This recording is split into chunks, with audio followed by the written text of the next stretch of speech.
Voilà, shalom peuple de Dieu, de partout où vous nous suivez, nous vous saluons au nom de notre Seigneur Jésus-Christ. Ici les vôtres, Jivans Damilson Ndombe. Aujourd'hui j'ai la grâce d'interviewer un excellent orateur, un homme de Dieu merveilleux, à la personne du docteur Rema Chamo. Homme de Dieu, bonjour. Bonjour à tout le monde, aux hommes de Dieu, bonjour aux femmes de Dieu. Merci à tout le monde de pouvoir nous suivre en ces moments. Que le Seigneur vous bénisse. Voilà, aujourd'hui nous allons interviewer l'homme de Dieu. Nous allons parler d'une thématique intitulée la maturité dans les relations. Homme de Dieu, quel mystère se cache-t-il derrière ces thèmes? Merci vraiment par rapport à cette question. Nous devons bien comprendre cette notion par rapport à la maturité liée par rapport aux relations. Tout homme sur la terre est lié par rapport aux relations. Vous savez, nous prions Dieu en regardant les yeux vers le ciel, mais Dieu nous répond en regardant vers la terre. Si vous ne croyez pas, je vais faire appel à Abraham. Là, je suis dans le livre de Genèse chapitre 12. Dieu appelle Abraham. Arrivé dans Genèse chapitre 14, 15, Abraham demande à Dieu un enfant, un fils. Mais malheureusement, le Seigneur ne va pas donner directement à Abraham un fils. Et Dieu envoyera des hommes vers Abraham. C'est-à-dire quoi? Abraham a demandé à Dieu en demandant vers le ciel, mais Dieu envoie des hommes pour donner à Abraham un fils. C'est-à-dire, si un homme ne comprend pas la notion liée par rapport à des relations, il tournera sur place et il sera incapable d'atteindre son objectif, d'atteindre la destinée de Dieu, parce qu'il faut aussi savoir que la destinée de Dieu réside aussi entre les mains des hommes dont Dieu met dans notre chemin. Donc, si vous ne croyez pas, je vais faire appel à un homme qui s'appelle Samson. Samson, un homme puissant. Samson, un homme ultra puissant qu'on ne peut même pas imaginer. D'ailleurs, son nom veut dire soleil. Cet homme, c'est un homme puissant, mais un jour, il va perdre les yeux. La Bible va nous donner des précisions liées par rapport à cet homme. La Bible dit que cet homme avait perdu les yeux. Bien qu'il avait perdu les yeux, mais la force de Dieu était en lui. La première des choses. Malgré la force de Dieu en lui, cette force ne lui a pas permis d'arriver là où son cœur voulait arriver. Et la Bible dit un jeune homme lui a aidé à arriver là où son cœur voulait arriver. C'est-à-dire que si dans notre marche, on ne sait pas entretenir des relations avec des hommes que Dieu met autour de nous, il nous serait difficile d'arriver dans notre destinée. Parce que Dieu nous appelle, oui c'est bien. Dieu nous a dit nous serons des grandes personnes. Dieu nous a dit on va atteindre des grandes choses sur cette terre, dans la vie, dans le ministère, dans tout ce qu'on peut faire. Mais il faut savoir, Dieu passera toujours au moyen des hommes pour atteindre cette réalité. Remarquez Jésus un jour, il était sur la terre. Jésus va prendre les 10 commandements. Il nous dit, face à ces 10 commandements, il va prendre les 10 et il va les ramener en 2. Mais remarquez les 2 en question. Il rattache les cœurs de l'homme vers Dieu et il rattache aussi les cœurs de l'homme entre hommes. Il a dit, tu aimeras l'Éternel ton Dieu et tu aimeras ton prochain. Parce que Jésus étant comme Dieu, connaît aussi la portée de l'homme dans la marche de l'homme. L'homme ne peut pas atteindre ce qu'il veut atteindre s'il ne passe pas par l'homme. D'ailleurs, même Dieu pour sauver l'humanité, Dieu a toujours cherché un homme pour passer au travers de cet homme afin de sauver l'humanité. Ici, je suis dans le cours de dispensation. Nous avons 7 dispensations dans la Bible que je pourrais même énumérer ici. Nous avons l'inconscience, la conscience, nous avons le gouvernement humain, nous avons la promesse, nous avons la loi, nous avons la grâce ainsi que les milléniums. Vous allez remarquer dans toutes ces dispensations, Dieu a toujours utilisé des hommes pour amener la pensée de Dieu sur la terre. Donc pour que Dieu prenne la pensée qui est en lui, afin de les transmettre sur la terre, il doit passer toujours par les hommes. Je prends l'exemple de Noé, la personne qui gère la dispensation de gouvernement humain. Dieu avait cette pensée de détruire le monde. Mais comment détruire le monde s'il ne passe pas par l'homme? Dieu étant Dieu, il se permet de passer par l'homme pour accomplir sa mission. J'aimerais même avancer plus loin. Dieu lui-même, pour entrer dans ce monde afin de sauver l'humanité, il doit passer toujours par l'homme.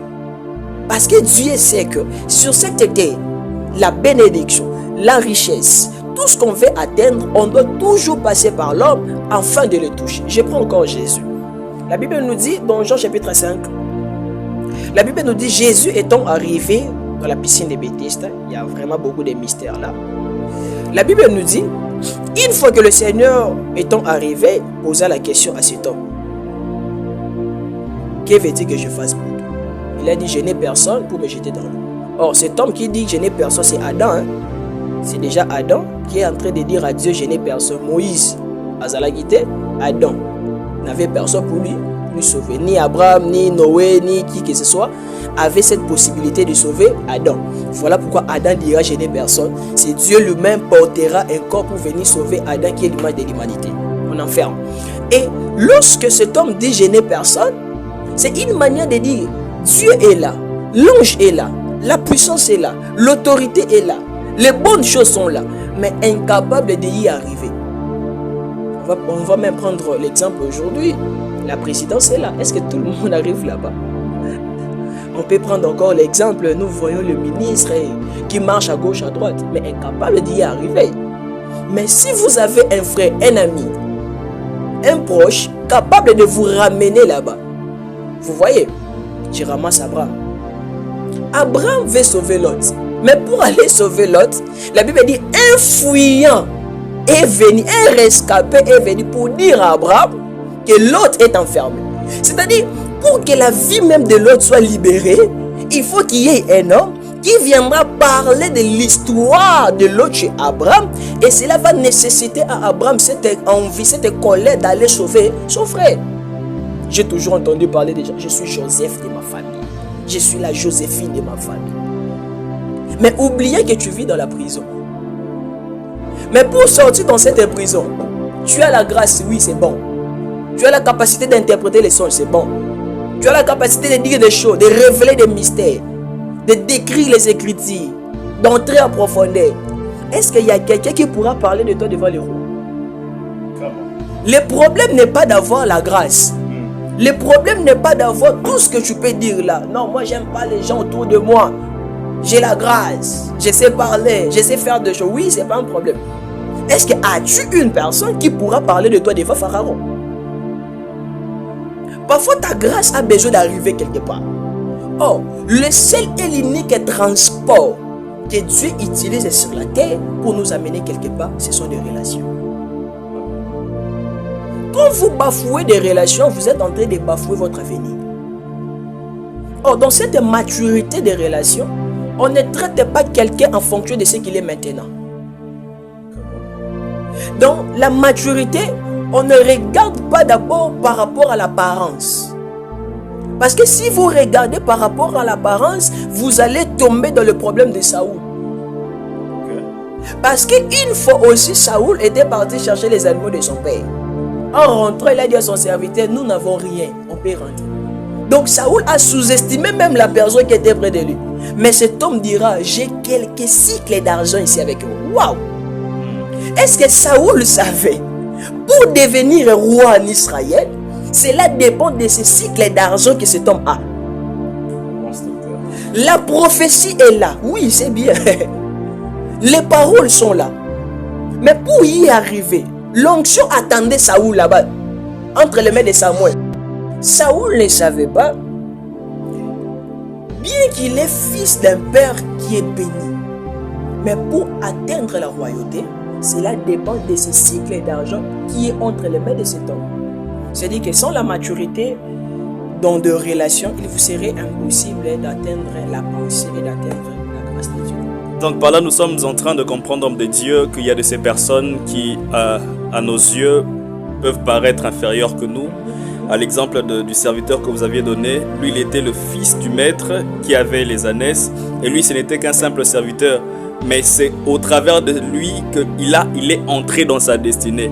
Il y a des hommes dans la vie, hommes de Dieu, j'ai compris qu'ils peuvent paraître inférieurs à nous, ils peuvent paraître des serviteurs, mais il y a de ces gens-là qui sont des personnes stratégiques qui peuvent nous emmener au lieu de notre destinée. J'aimerais élever ma voix et déclarer dans la vie de celui qui m'écoute ce soir. Je prie que Dieu m'aide sur ton chemin, de personnes qui vont t'amener dans le lieu de ta destinée, des personnes qui vont t'amener dans ton lieu d'intronisation. Je prie dans le nom puissant de Jésus que en cette semaine, que Dieu mette sur ton chemin de personnes qui vont t'amener dans une nouvelle saison, dans une autre dimension, que cela s'attache à toi au nom puissant de Jésus. Homme de Dieu, j'aimerais que vous nous expliquiez. Quelque part, vous avez parlé du fait de bafouer certaines personnes. Vous savez, surtout nous les chrétiens aujourd'hui, il nous arrive parfois, on regarde quelqu'un, il est musulman, il ne confesse pas la même foi que nous, il est peut-être païen, on a l'habitude de négliger ce genre de relation. Vous savez, nous, quand on a commencé à servir Dieu au départ, on était trop saints et on ne voulait pas avoir des amis qui n'est pas chrétiens. Quand il sent quelqu'un qui ne va pas à l'église, on a l'habitude de le négliger, de le minimiser. Quel conseil vous avez à donner à ces types de chrétiens qui sont trop spirituels à ces points? Merci beaucoup. J'aimerais un peu rentrer dans les Écritures parce que nous sommes basés par rapport aux Écritures. Avec les Écritures, on pourra un peu bien voir. Un jour, les espions vont entrer en Jéricho. La Bible dira que les rois ayant entendu cela, il les a cherchés pour les tuer. Mais qui les a gardés? Une prostituée. Les hommes saints, les hommes puissants, un peuple élu de Dieu, choisi de Dieu, mis à part par Dieu. Mais ces peuples-là ont été protégés, gardés par une prostituée. Oh, est-ce qu'une prostituée pourra sauver des hommes saints? Vraiment. Une prostituée dont sa réputation est connue. Mais malgré la prostitution de cette dame, mais au moins elle a sauvé des hommes saints. Je ramasse encore cet homme de Dieu appelé Élisée. Élisée donnera la prophétie. Demain vous allez manger. Il y aura le pain en abondance.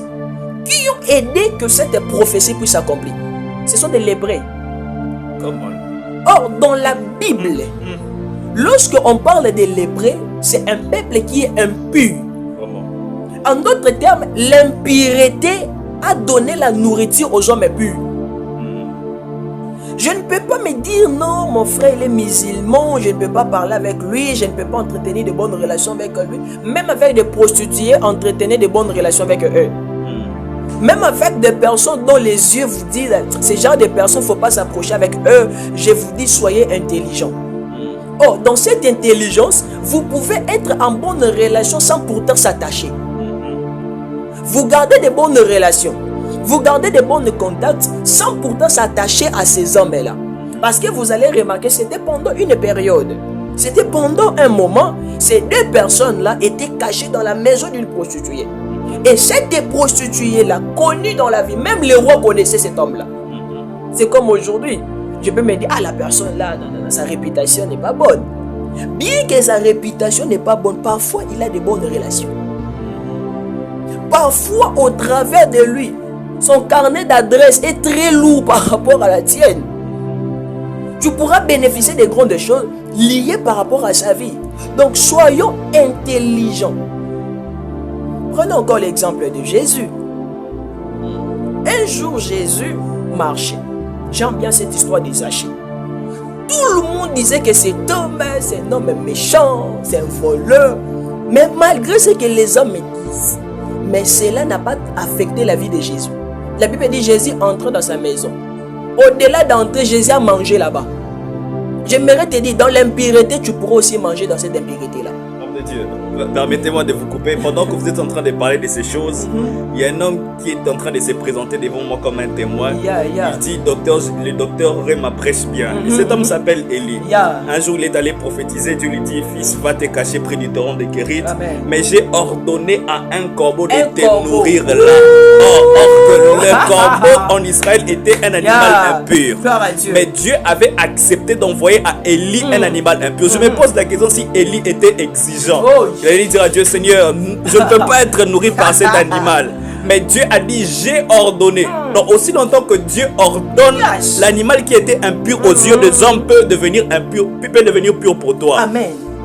Et par là, je suis en train de comprendre que dans le processus de l'accomplissement de la destinée, Dieu peut mettre des gens sur ton chemin qui, à tes yeux, peuvent paraître impurs, mais ils ont quelque chose de la part de Dieu pour ta destinée. Amen. Dieu peut utiliser des personnes qui, selon toi, tu ne t'imaginais pas, mais ils sont simplement le pont de Dieu, l'escalier de Dieu pour t'emmener dans ton ascension.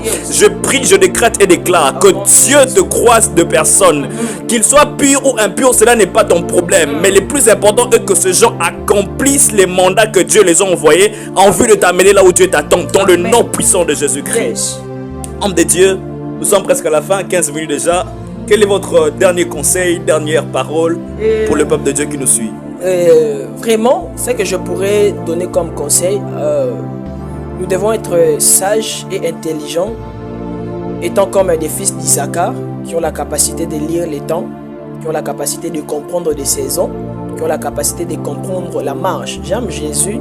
Jésus voulait entrer dans cette ville de Samarie, mais pour y entrer, Jésus devait d'abord passer au moyen de cette femme qui est impie.